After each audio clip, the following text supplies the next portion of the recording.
Hey everybody, Ian here with Minuteman Theory. Oh yeah, and I'm Brad, and we have our special guest here today, Jonathan Jameson. You want to introduce yourself? Yes. Jonathan Jameson. I'm running for mayor of our beautiful city and area of Libby. And these guys, Brad and Ian, invited me to come and talk and say hi and maybe get, everyone kind of knowing who I am. I'm kind of the new kid on the block, you might say, right? Yeah. And we've decided to have these conversations. This isn't going to be. We have an audience that's outside of Libby, but Yeah. I had no idea who you were, and we figured that one of the most American things that you can do is understand who you're voting for and why, and so we are. Yeah. This definitely goes happy along to have you here. with the whole community thing. That's what we're all preaching is community and togetherness and helping each other out. So Strength through community. Yeah. Exactly. So, if you could give us a little bit of overview of how long you've been here, and why you decided to run for mayor. Well, been here in Lincoln County for 7 years, 5 years here in town, right by Empire, and it's home. I've been coming up here since I was a little kid. Since I was a little kid, I've been coming to Libby. Right on. Before the first subway was here, right? Right. Right. And been going up to the Yak, and all I've heard time and time again is the politics in Libby are corrupt and there's a lot of negativity. And I've never ran for a single thing in my entire life. Not a single role in school or anything like that. It's always been sports and shenanigans. And then shenanigans and sports led into study. And now it's just study and understanding what's going on. And I was at a roundtable meeting learning about someone running for Senate here in the state of Montana. And we were talking about some of the issues that are going around Lincoln County. And this was the day before the mayorship roll. It was the last day you can put your name on there. At least not as a write-in. And we're all just sitting around in Fireman's Park, and someone brought up that only Hugh Taylor was running. Well, they didn't know the name. I knew the name. I've been kind of just following around like a shadow, I guess. Yeah. And then I was asked, why don't you run? And it was like one of those really weird moments. Like I was like, it was something I've always dreamt of. I don't know about like how you guys imagine what you would be doing in 10, 15, 20 years. I've always imagined myself being in a spot of doing civil work. And I didn't know how I'd get there, but I read the stuff. I would go camping and be by myself when I was living in a van down by the river, which is really fun, and I hope everyone at least gets to experience Fair that. enough, yes. Yeah. And I would spend these moments in lonesome just thinking about this moment, and I didn't know the moment would happen like that. I wasn't ready. I'm not ready now.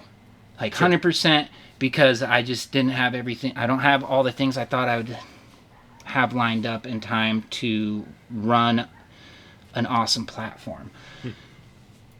And so I thought on it all night. Like they called me Mayor Johnny. Like, that's weird. It's weird to me.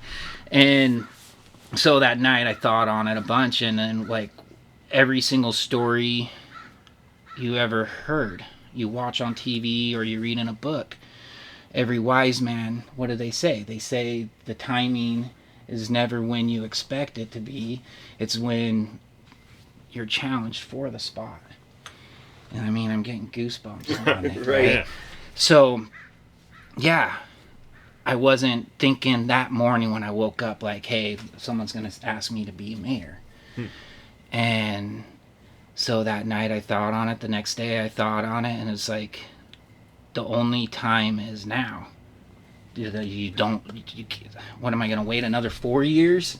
Wait another 8 years? Like, what's the difference? So I signed up, and now we're here, and it's interesting, Right. and got a lot of work to do, but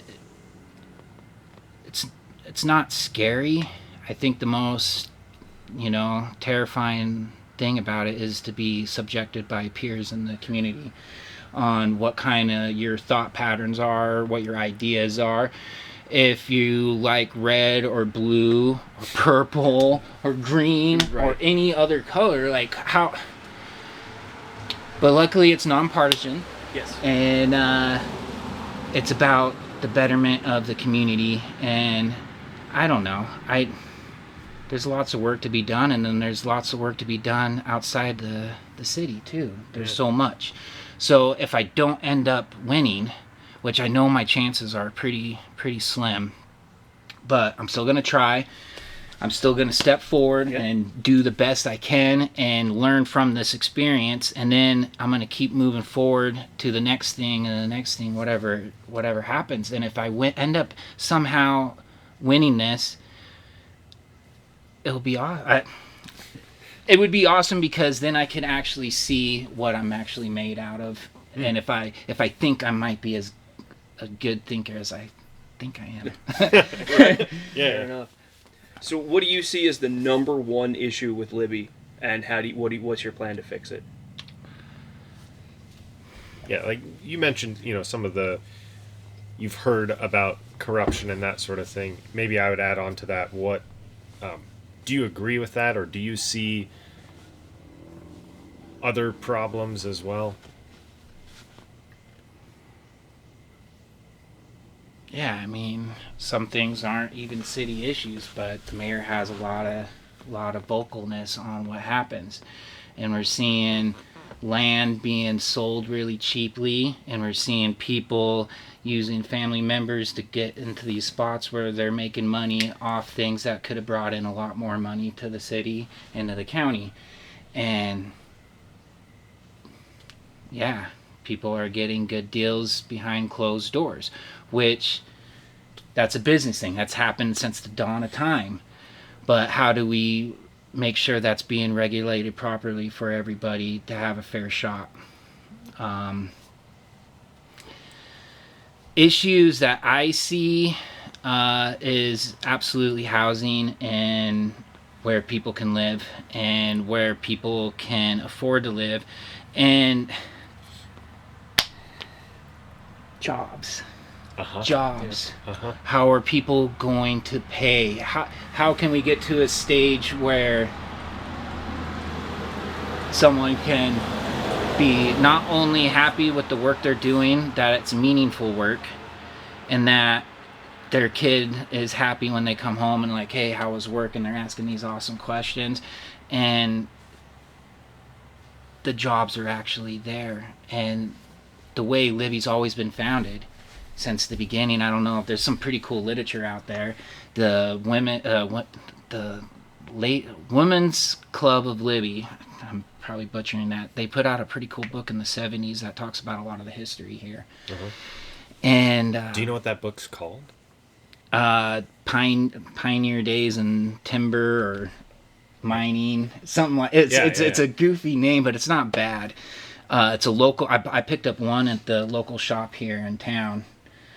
But since day one, it's logging, and there's a lot of issues with logging from so many that people want it and don't want it because we have to protect our forests. We have to protect animals. Nuggets to Timber, Pioneer Days at Libby, Montana. Yeah.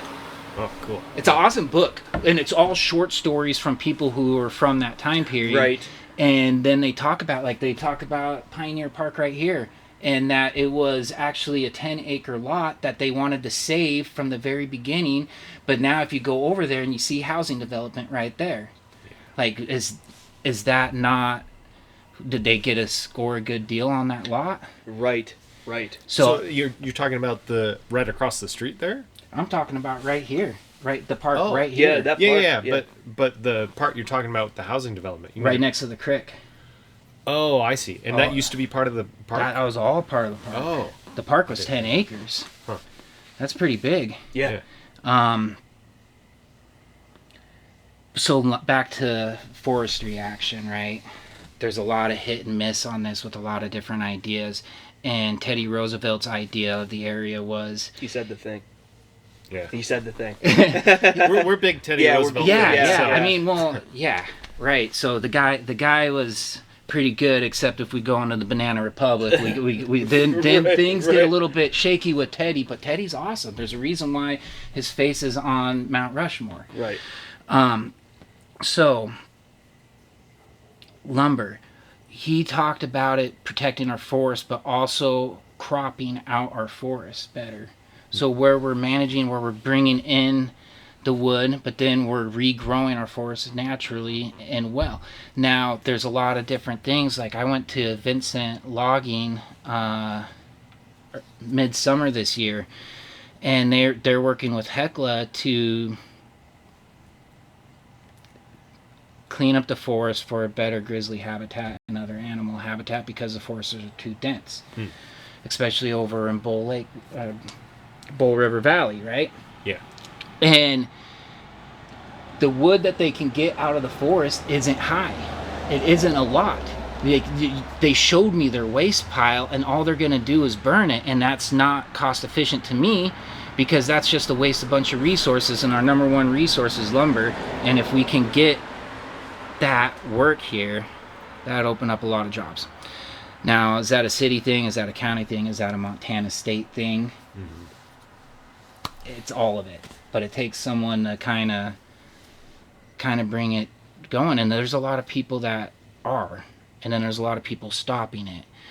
And the reason why people are stopping it is good reasons. It's not bad, because we do want a healthy forest. We do want clean water. But our science is better than 100 years ago. And right now we're getting into this thing like where everyone wants to think science is bad. And science isn't. Science is understanding our world around us to use it in a profitable way. Yeah. And that's what I studied. I studied oil and gas when I went to school because, hey, what makes the most money in this freaking world? Oil and gas. Right. And so that's what I wanted to study because I wanted to go to school and make money. That's why we go to university, college. That's why we go to trade schools. That's why we go to all these things. Yeah. So my biggest issue, and it would be the risk of fire. 100%. All it takes is the right conditions, the right windstorm, the right fire in the right spot. Like we live so close to these forests, and then we're not using it to our full advantage. And I don't mean to destroy, but I was just reading on like all the local fires, and they can't get to the fires because we don't have any Forest Service roads. And like just little things like, yes, I like the Roadless Montana Act. It's awesome, but we also need Forest Service roads, and then we also need to be able to clean up our forests. We need to rake our forests, right? Well, that's something that maybe the logging could help with. It's one of those things where, like you said, there's ecological downsides to it, but our science is better, and so maybe it's not don't do it, but let's find the right way to do it. Yeah, so when they go through the forest, take the lumber they need, then they got all this waste. What do we do with that waste? We need a plant. We need a plant to use that waste and to build particle board, build all these little different things so we're not wasting what is grown so freely here. And like, I heard something, it's like the most rare item in the universe is a tree. And we're abundant with it. And we should be using that to be prosperous here. And we just seem to be going in circles for the last 100 years. And things fail, things get better. But this would be me listening to the people who know more than I. Like, I can't say I know everything, but I know some. enough to be able to have conversations. But I know there's other people probably listening to this and be like, oh, crack, don't know what he's talking about. Sure. But I don't know. That would be one of my things is I would want to be focused on our forests. The next thing I said that I really think that I actually think Peggy's doing a pretty good job is getting our community involved. We have lots of events. There's lots of cool things going on in Libby constantly. You go downtown, it's like every weekend there's something happening almost. And that's good. Now, how much is that being really promoted? The Libby Chamber of Commerce is doing a really good job. They stepped it up in the last year, doing a lot more for the community to understand what is actually happening. They're doing a really good job right now. I'm actually been really impressed with them over the last year. But I don't know. I'm kind of No, man. That's that's what we're here that's what we're here for. Yeah,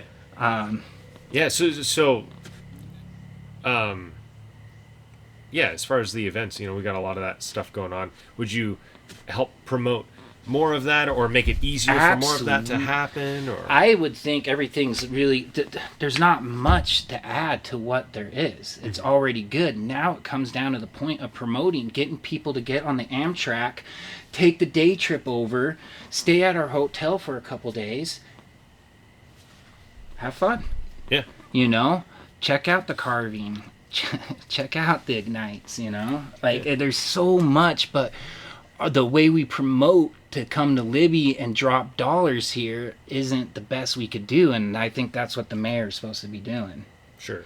Be a little bit more outgoing in that aspect, but I don't think they're doing such a bad job. Like one of the things I noticed the other day, I was driving back from eastern Montana. I was doing a project out there, and I was coming through East Glacier, and it's telling the signs of where each town is, and the last town there is Kalispell.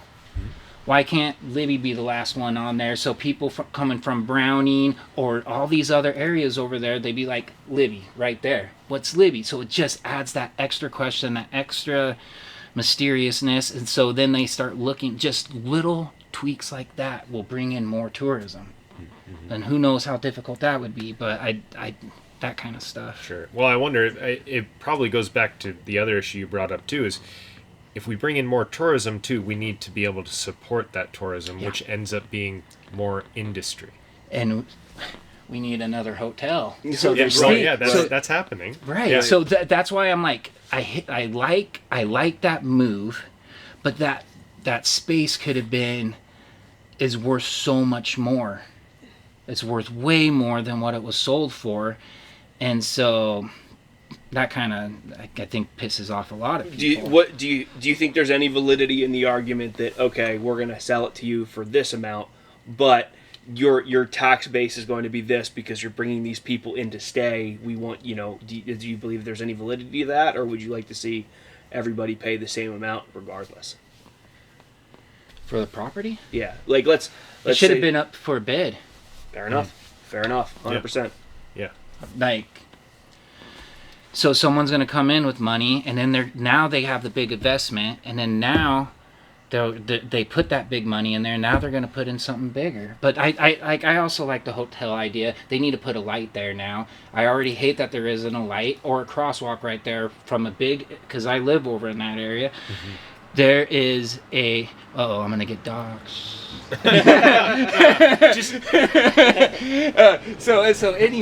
So there's that awesome gas station right there where they got Slurpees, and there's really only a couple places in town to get Slurpees, and it's always Huckleberry and Mountain Dew. But there's Slurpees, and then there's a grocery store. There needs to be a crosswalk. There's too many kids in this area, and that's too dangerous of a spot. Oh, and I live in that area too, and I will tell you, it's probably the same where you live. There's people, they rip off the highway, and they don't even slow down at the unregulated intersections, and they just drive right by. Absolutely. Super fast. My son he just learned how to ride his bike this summer. Oh, nice. Yeah, very exciting time. So now he wants to adventure. He wants to leave the nest a bit, And so I allow that. That's what I grew up with. I grew up riding my bike and getting into a little bit of mischief.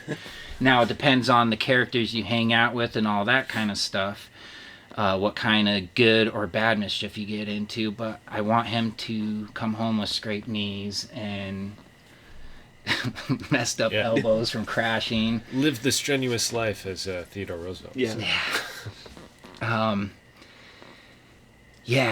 He FDR. I'm tangenting because I like talking and you guys like history, and I don't know. Have you guys been to Marias Pass? Where's that? No. It's Glacier National Park. It's Highway 2. Okay. It's called the Falls Summit. It sits just about a mile above sea level, but there's a giant obelisk there. A granite obelisk. It used to be in the middle of the highway, but they moved it. Probably smart. Yeah. But it was FDR wanted to give Teddy Roosevelt a monument for protecting land. And so he was going to originally make a cool archway over Highway 2, but then ended up with the obelisk. So there's this awesome obelisk right there on the top of Marias Pass. Yeah, it's way cool. It's way cool. I highly recommend it. And the question that, I think everyone should always ask is, if I was a mayor, what would be the first thing I would do, right? Mm-hmm. Yeah. What's your first thing? I would be in contact with the local leaders of Browning, 100%. Their community, it doesn't look as strong, and they need tourism help too. And I think we could find a really good opportunity to build in an awesome trade route between Browning and Libby using the Amtrak and using our school athleticism, like our athletes, our team sports, so we can find a way to broker deals of staying over there but learning different aspects from the Blackfeet Nation, which I think we should be learning about the tribes that are in our area and from here. This area was actually kind of almost like not a battleground. There were skirmishes here, but this almost area like different tribes would come in here for hunting.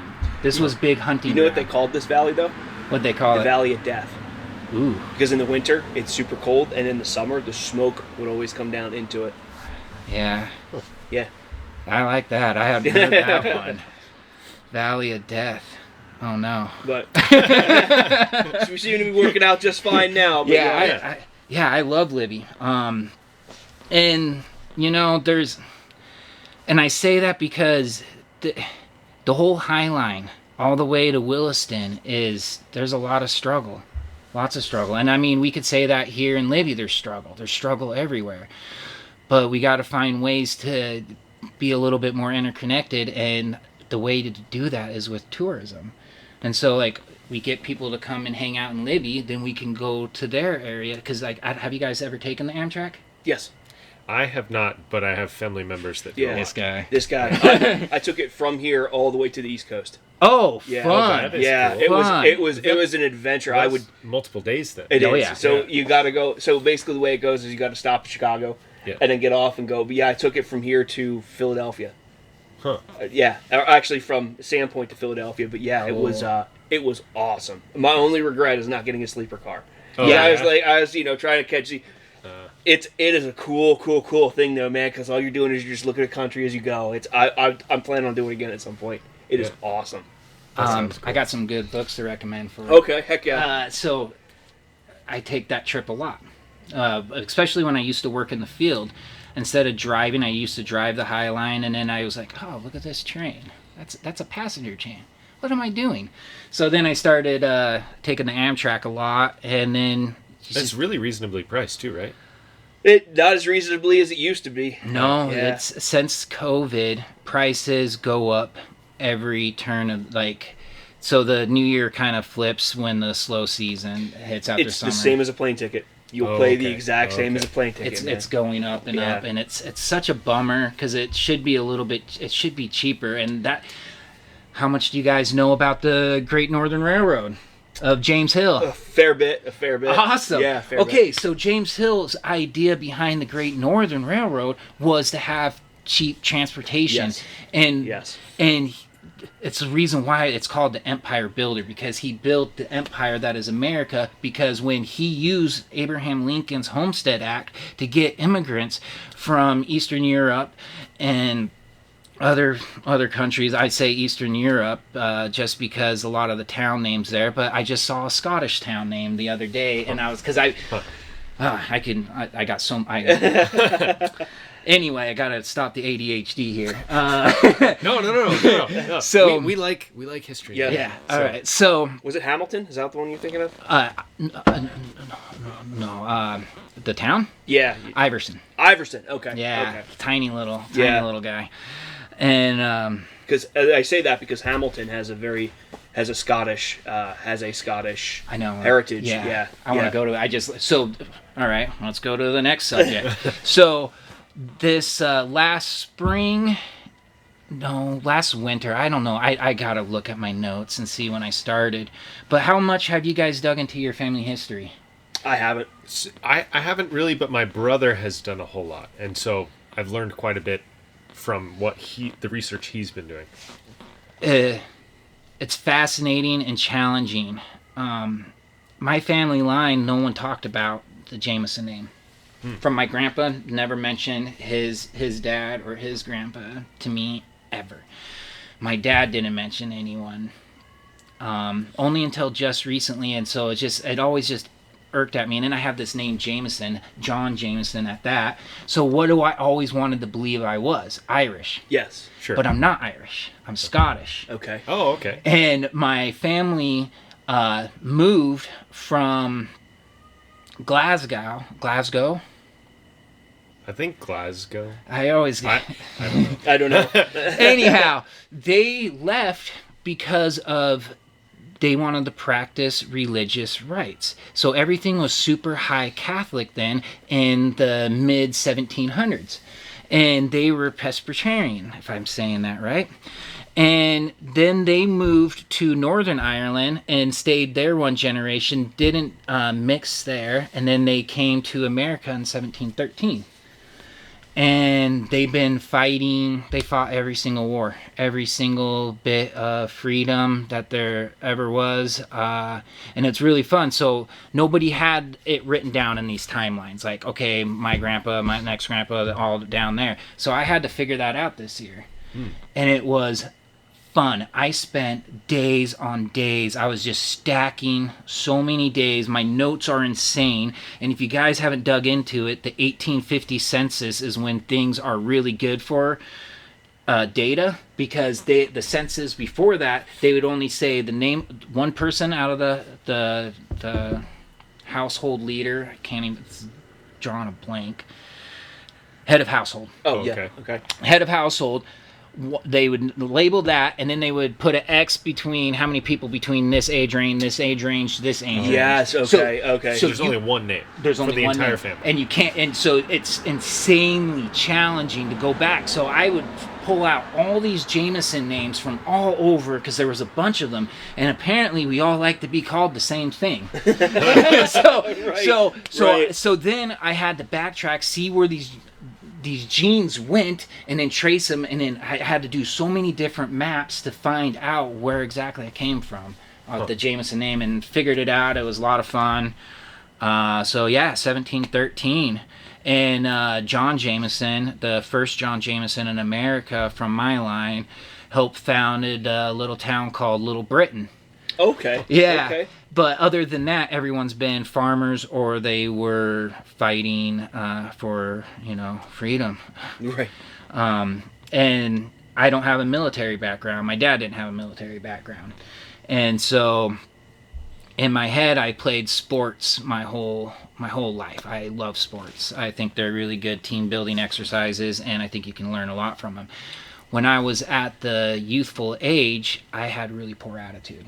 I was very built up with high hubris. I was very prideful. I was very ignorant, and I had a really shit attitude that I was smart, but I wasn't smart. I was very uneducated. I went to college thinking, oh, this will be easy, and it was so challenging for me. I was behind in every single subject there was. Every single. So I had to take multiple math classes just to get the basic math. Because all through high school, because I was decent at sports, I couldn't say I was great or anything, I was good. I got pushed ahead, and my grades didn't matter, it wasn't a big deal. And, you know, it sucked going to college and realizing how dumb you are. Fair enough. Yeah. But I pushed through that, and I mean, my family isn't a family that grew up reading books. I mean, my grandparents were really religious. Like, if you go up to the Yak, there's an old little white church up there. Yeah. Did they found that? Did they found that That church? was that I grew up going. Okay. Going in there and stuff, you know. So, pretty wild stuff. I went to private school for a while, so I got a pretty good religious background. Was it Catholic, Protestant? Seventh-day Adventist. Seventh-day Adventist. Okay. Yeah, and as I grew older, fell out from religion. It just didn't suit me. But I'm more into Be right back, guys. being spiritual. So I really like. I believe my soul and my body are two separate things, and I believe I'm just in this vessel of this body to do the best I can for my soul while I have this time. While there's only and we live in such a tiny, finite. Yeah, a teeny tiny blip in all of existence. So then, where do you find the meaning? And there's so many different ways to find it. And I'm constantly searching. I'm constantly trying to find the ways to push myself to be that best version of myself. And I don't know what that is, right? I keep trying to find different things. I tried to get a job here in the city, working at the water plant. Okay. Pretty basic job. The city administrator was like, "Oh, you're top person on here. You this is easy."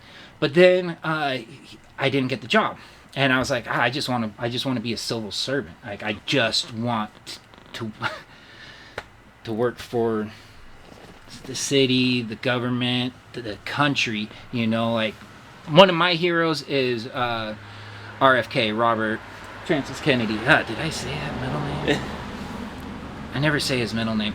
Anyway, he's one of my heroes, and I like his older brother. But his older brother had that classic quote, right? Like, it's not what your country can do for you, it's what you can do for your country, right? Right. And so we need to have that still in us, that it's not how much of a selfish role you want to take on, but like, how much do you want to give yourself for that role? And I don't know how much where my best spot in this crazy atmosphere is, but it's not sitting at home playing video games and doing my own little research. It's actually getting more involved. And so when I got asked to do this, it made me a bit of emotional, because I've wanted to do this, but I didn't know it was going to be right now. 100%. Right. So now I'm going up against two awesome candidates. Like, I have nothing bad to say about them. And I know Hugh's been wanting this. He ran last time. Peggy ran last time after she was already anointed to that job, because someone else had left. I think it was Brett. Yeah. Brent Chesky. Yeah, and who is now doing other County things. Commissioner. Yeah. And so that's, I don't know. So here I am talking with you guys on a porch about a job that doesn't pay anything. It's not about money, and it's about how much do you want to serve the community and put the best foot forward. And that's always been how I've kind of centered myself. I don't know. Let me ask you a hard question. Yeah. So I was on city council. Okay. I was one of Libby city council members. Do you believe that do you believe that what you think is better than what the people think? So let's say that there's somebody proposes something and the people say, "Hey, no, this is a terrible idea. We don't want this." But in your mind, it's like, well, this is more beneficial. This is beneficial in ways that you don't understand. I'm going to vote this way anyway, despite what the people think. Where do you kind of stand on that line? Information, right? What kind of information you're given, and you have to make the best decision with the information that's given. And now you can always go back and change your mind. There's nothing that says you can't change your mind about ideas and thoughts and processes, but you can only make the best decision with the data that's at hand. And that's what I've done for the last 15 years is I look at data and I paint pictures so people can see what's going on. So like the next question you'd be like, oh yeah, we haven't asked you what's your job and what do you do, right? Yeah. So I analyze data for oil companies where they're drilling these wells. So we're talking 2 miles below us and up to 4 miles out. And you have to be able to make decisions right there with the data you got. And sometimes the data's not good because they're drilling faster and faster and faster. And you got to be able to make those right calls. Like I'll show you guys this picture I had, but this last well I had went like this, and then it just completely steepened, dropped off. And I had to tell these directional drillers, like, hey, don't slide. If you slide, we'll put this bit right up into the shale. And that's a huge costly mistake. And does that like damage the bit or something? The bit can get stuck. I mean, it's just it delays the game, and everything's about being efficient out there. Yeah. Every single aspect. And if you're not efficient, you're going to lose your job. Okay. Yeah. You know, if you're making the wrong calls consistently, you're going to lose your job. And I take a lot of pride on being the best. And I'm not the best because, I did a good job one time. Every single time I step into a new project, it's a chance to learn, a chance to get better, a chance to improve my craft. So now if I go back and look 5, 10 to my very first wells, you can see this chart of my wells just getting more beautiful. Where I can draw up the subsurface and make it logical. So you get this piece of paper and you're like, shit, cool. You know? Right. Okay. And so worked my way into a spot where I do that from home. So I like occasionally I'll pick up work out there to because it's bigger money in the field. I take a pretty big pay cut working from home, but that's all right. I'm okay with that. I'm okay with being able to take my son to wrestling practice and getting to watch that. That's worth. It's worth it, 100%. Right? Yeah, absolutely. But it's a fun job. I have fun. I don't look at it as a job. I look at it as a hobby, and it's fun. I'd be probably depressed if I didn't have that work, just because it's hobby. It's data. It's like one of my hobbies, if we just want to go down this route of hobbies, is I like fantasy baseball. I like looking at numbers. I looking at data, and I like trying to figure out predictions and all that. So how do your fantasy baseball teams usually perform then? Good. Oh, okay. Good. Good. I'm in some really competitive leagues. So most of my leagues I'm in are 20-team leagues. Okay. And usually keep one league that's super competitive is you get to keep 5 players and then redraft everyone. So everyone's trading draft picks. It's insanely competitive. It's free, and it's just absolute shit talking nonstop. But I've done big money leagues. I don't know. I think when money gets involved, fun goes away. Yeah, there's something to be said for that, man. Definitely. Yeah. And so here's another tangent. Let's go, boys.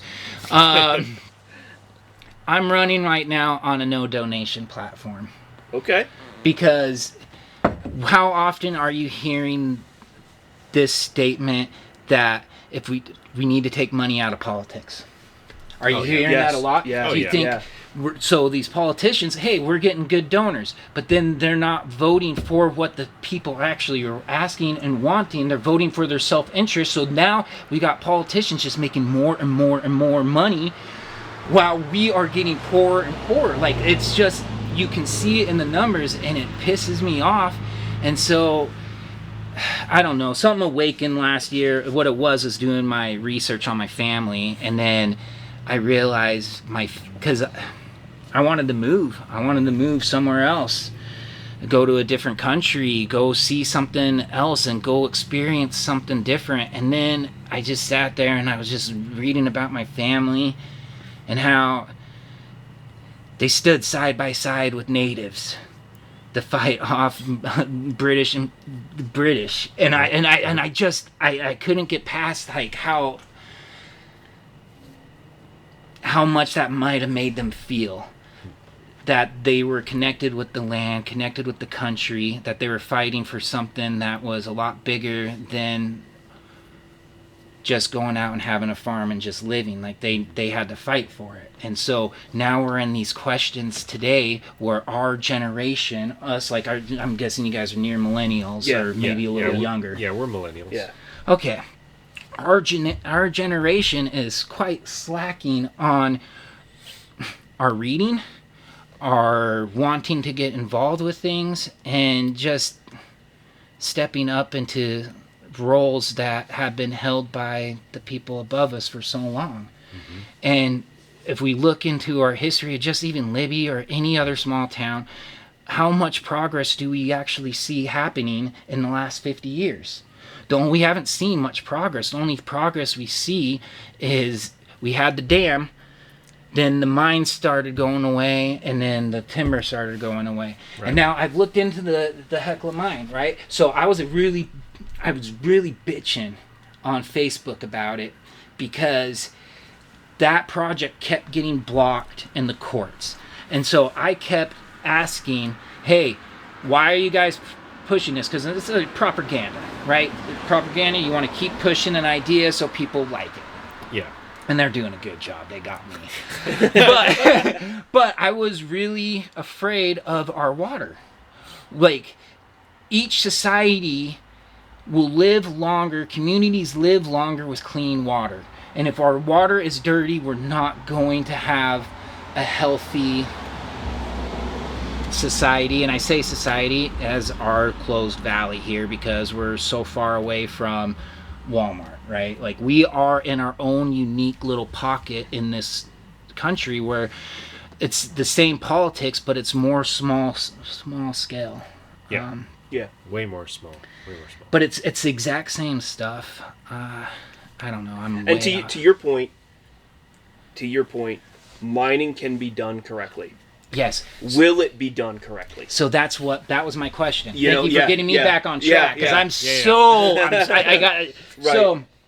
I was worried about the water, and so I read all the court papers. I went through and I read them, and I was like, oh, they don't have that extra pond in there. And if they have too much rain in this short amount of period, then those ponds are going to overflow. Then that wastewater goes right into Libby Creek, which flows right here. And then the more I research, it's like, it sounds bad, but it's not the worst thing.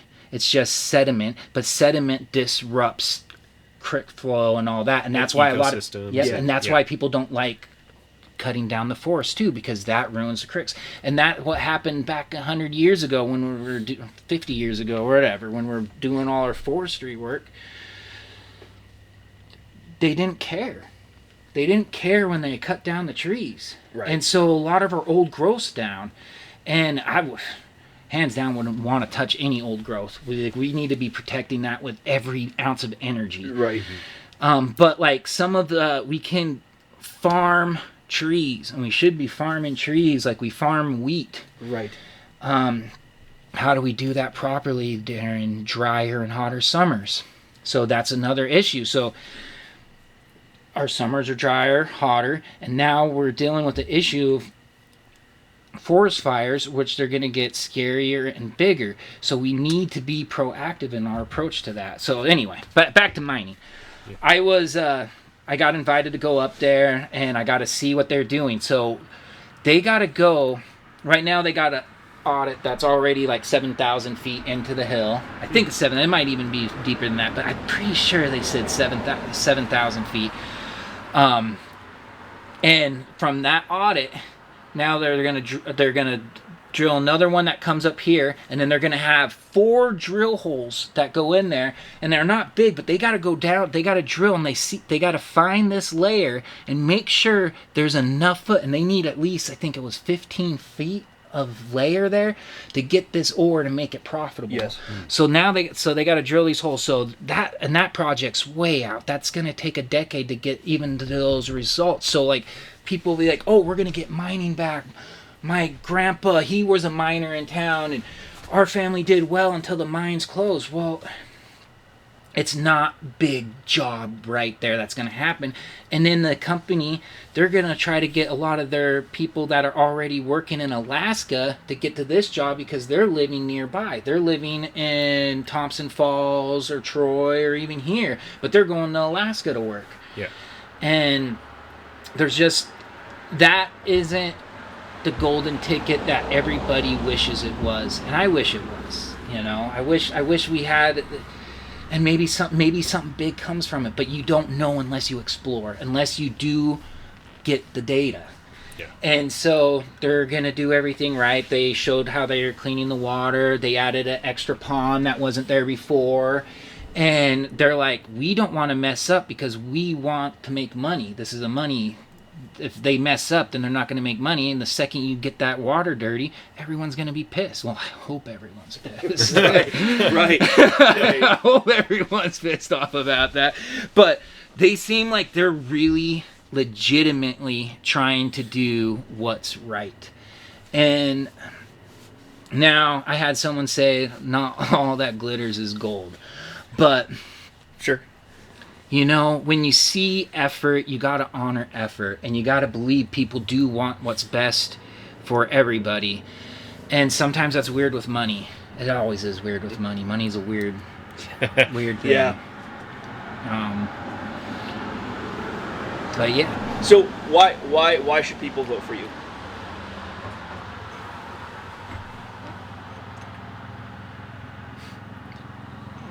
Because I'm gonna give 100%.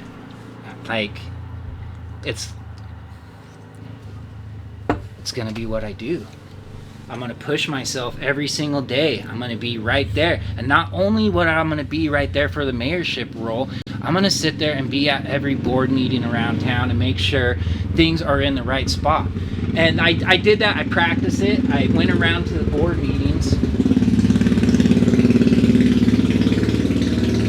I went around and wanted to see how people are, how these different boards, and there's fighters all over trying to do what's right, and people are getting good deals on things. Things aren't the best at stuff where money's the biggest issue of trying to get that money for land. And when land is sold to like interest or someone who has a deal, I don't know how I could be better at that. And that's going to be the learning process, but we will only get better through failure.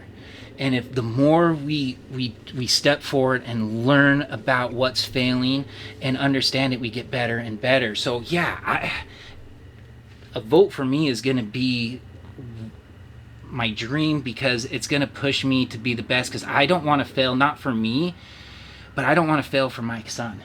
100%. I want him to look at and talk about me when I'm long and gone and be like, my dad stepped up when only one person was on the mayorship.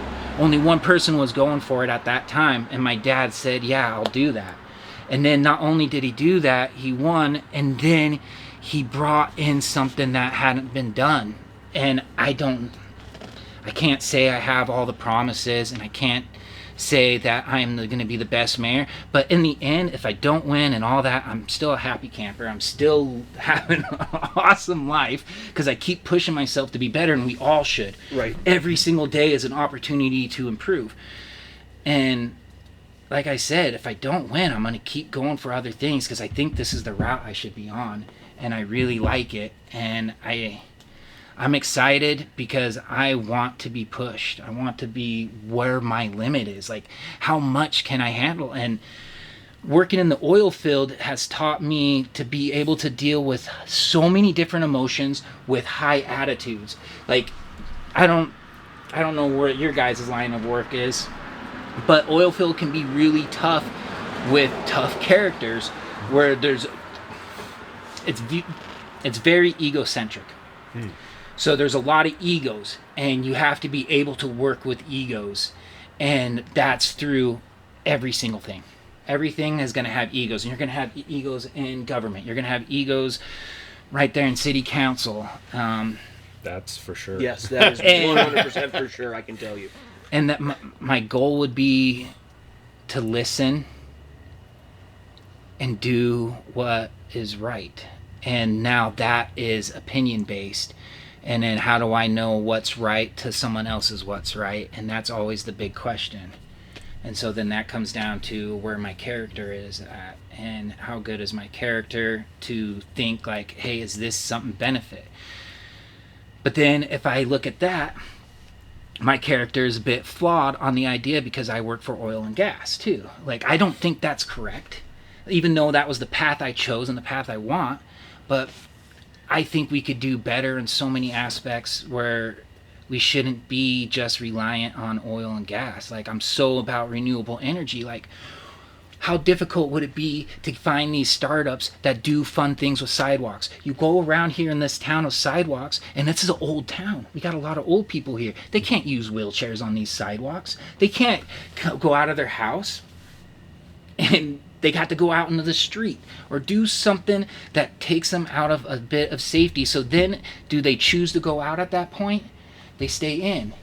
And then so then they're not getting air. So like a big thing that I would be really trying to get people involved with is trying to get people to get outside and walk more. And we need better sidewalks for that.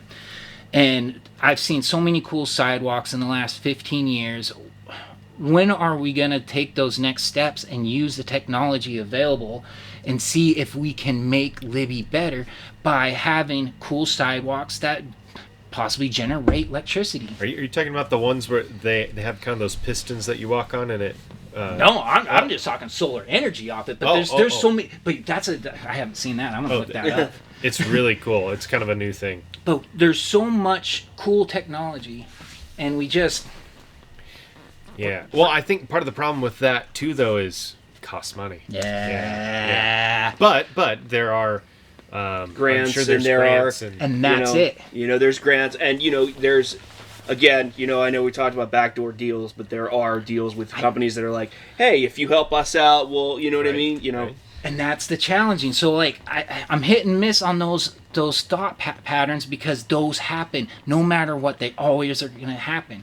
Now, what kind of transparency you have there's the big word everybody likes, right? How do you be transparent in those deals? So, right, the biggest deal with that land thing should have been bid all day. I agree. And so then that brings in more money. I don't know, man. But that totally makes sense. Yeah. And so, not to go off on too much of a tangent, but I'm curious. You're really into like renewable energy. What is, not necessarily for Libby, but just in general, what is your favorite type of renewable energy? What do you think has the most potential? Fusion? There it is. All right. There it is. Yep, there it is. Exactly. Yep. Okay. Yep. I mean, we're so, and that's what I'm saying, like, we're so smart right now, but we're not doing smart things. Yes. Yeah. I 100% agree with you, man. Yeah. And Absolutely. 10%. Yeah. And I don't know. So I've said it. I said I would much rather have them say, we're going to bury spent nuclear fuel 2 miles down, 200 yards from your house. Don't dig there, as opposed to having, a coal refinery plant where it's just dumping stuff in the atmosphere. Man, have you guys... A lot of the new technology and stuff, the waste is very minimal. Yes. And it's not as toxic as it used to be. Yes. And they're really close to... They're building a giant fusion reactor in France right now, I think. I think it's in France. Okay. And it's supposed to be pretty legit. I'm not against other resources, because that's what we still should be doing as humans, is collecting resources and using resources. I saw a meme that I thought was funny. It was, we get aliens to come down, they go on Joe Rogan's podcast, and we pull out a rock and we say, our entire civilization can be powered by this rock, yet we choose not to. And the alien is like, what is wrong with you people? Yeah. But like you said, harnessing whatever resources we have, like the sun is a good one. Yes. So another good deal would be to get people more liking the idea of better vehicles used in town. So say, like, I love the golf cart community. I love the idea that we got these little machines that can get us around town maybe a minute, 2 minutes slower. We shouldn't even be worried about that kind of time frames in town. And I hate when people speed in town. That drives me crazy, because we live where we want to live because well, if you it's become slow. mayor, you have the ability to work on that. Yeah, That's true. yeah. That's true. Now, when you say better cars, you mean more efficient cars, or you mean people riding bikes more? Or... Riding bikes or golf carts or side-by-sides, these kind of vehicles that aren't using as much fuel, because in the long run, that's going to save you money on gas. And it's probably going to save you money on insurance. And so we got to figure out ways to get people to save money on the right things. And there's so many good avenues and paths, but the question I get asked, I've been asked over and over again, what is leadership to you? Right? Yeah. Basic Google thing says getting a group of people to follow ideas. And that is a leader. Now, there's always going to be leaders who have good ideas and bad ideas.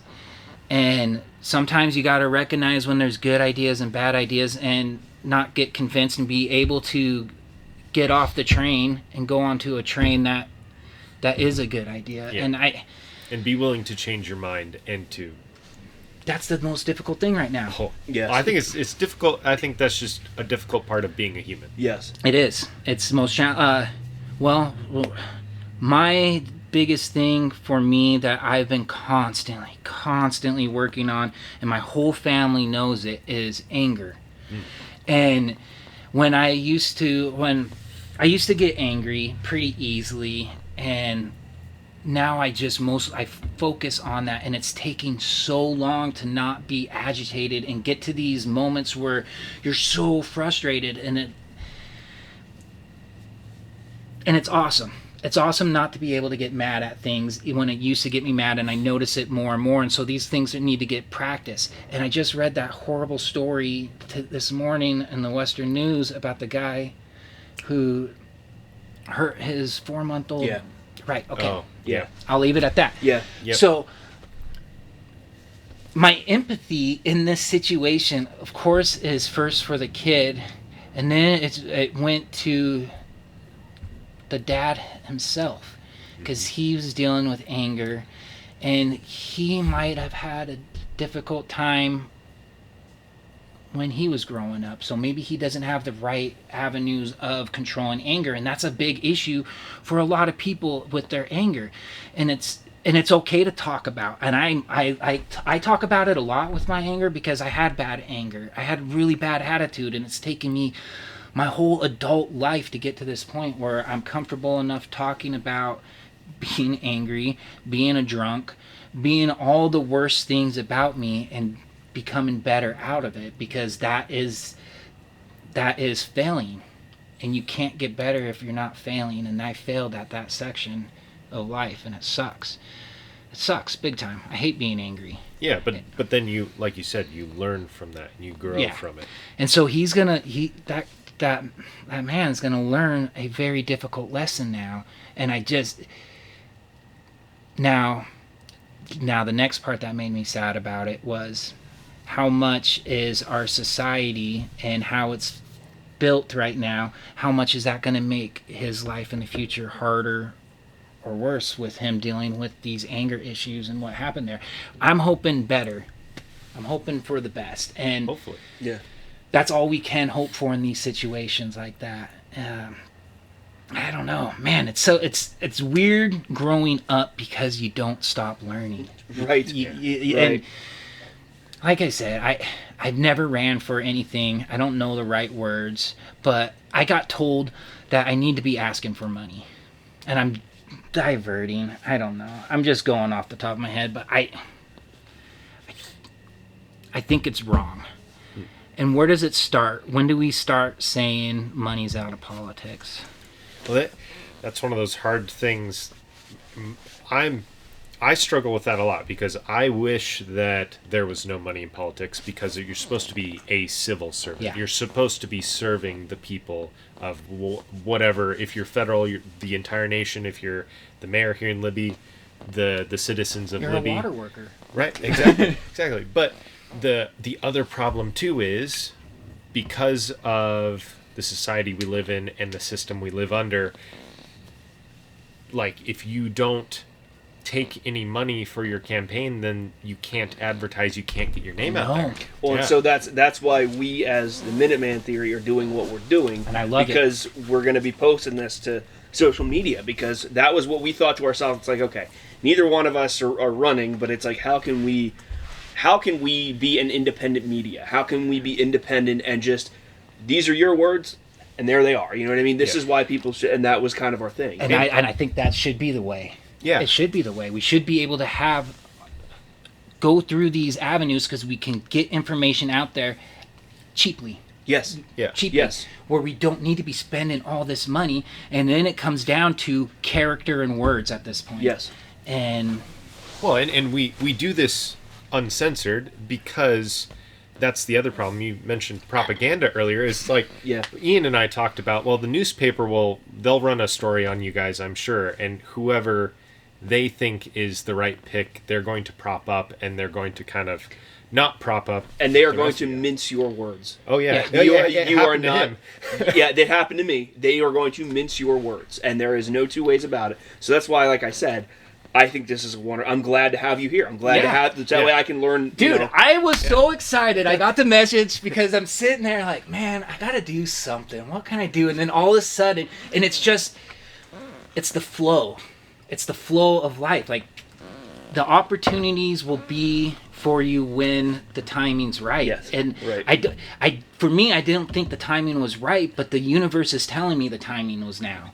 And I gotta do what I gotta do. Right, man. Yeah. Yeah. In closing, anything that you want to let the people know that we haven't talked about? Be safe. Hug your kids. Hug your kids a little longer. They grow fast. I'm seeing it with my own eyes.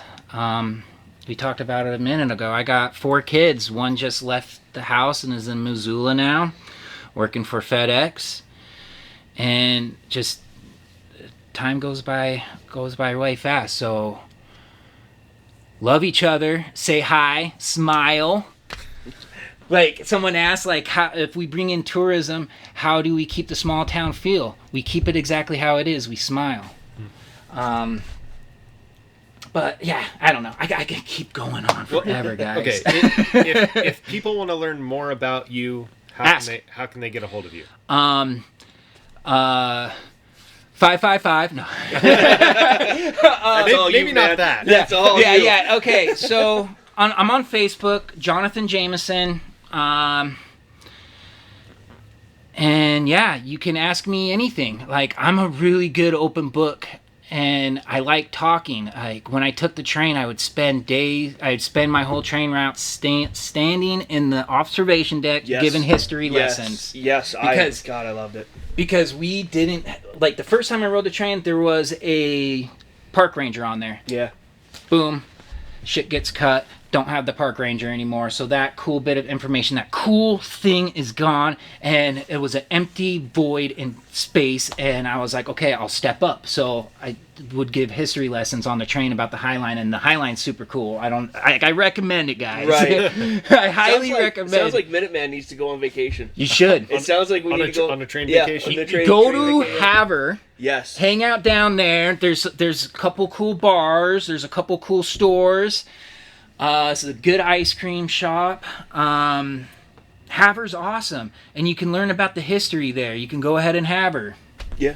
It's funny. There's a long story to it, but it's a cool spot because James Hill built the area, and there's a statue of him outside, and that guy was amazing. And he built America and connected East Coast to West Coast before the crash of 93. And we were able to build our country because of that guy. So I highly recommend there. And then you can learn really cool stories about him. I think there's an underground tunnels and stuff there. Oh, like nice. when people... Yeah. It's Yeah. cool. Yeah, there's an underground tour in Pendleton, Oregon. Okay. That is awesome. Okay. I got a story about Pendleton, Oregon. Oh yeah, I've got lots. I grew up in that area. Well, not in Pendleton, but about 45 minutes away. So What direction? north. Okay. So Washington. Yeah. Yeah. So I grew up Spokane, went to school in Ellensburg, but had to drive down there and spent a few camps there in Oregon, over in Bend and Mitchell and stuff. Yeah. Yeah. Fuck, I love Oregon. Yeah. I love Washington. I love Idaho. I love Montana. I love America. Right. Like straight up, I love America. Like, and that's why instead of liquidating, selling my property, just, you know what, guys, let's go reset and go to a country that has good health care. Mm-hmm. Because the healthcare sucks here, and when are we gonna fucking tackle this? Like, I'm pissed because my son broke his arm last year, went to the hospital, didn't get a cast for a week later, and I had to go to Kalispell, get a stupid splint thing. There's so many things I could bitch about, but honestly, Libby, I love it here, and I want to do what's right for everyone. Right on. Man, I absolutely appreciate having you on the show, man. I appreciate it, Ian. Yeah. Appreciate it. Brad? Yes. Okay. I don't know. Is that it? Yeah. Thank you for watching. This is going to be actually a two-part series, possibly three. We will see. Possibly too long? We'll see. No. We're interviewing everybody. Good. You should. Yeah. Well, possibly. We'll see. Hey, look at that, dude. We did an hour. Yeah. Perfect. Yeah.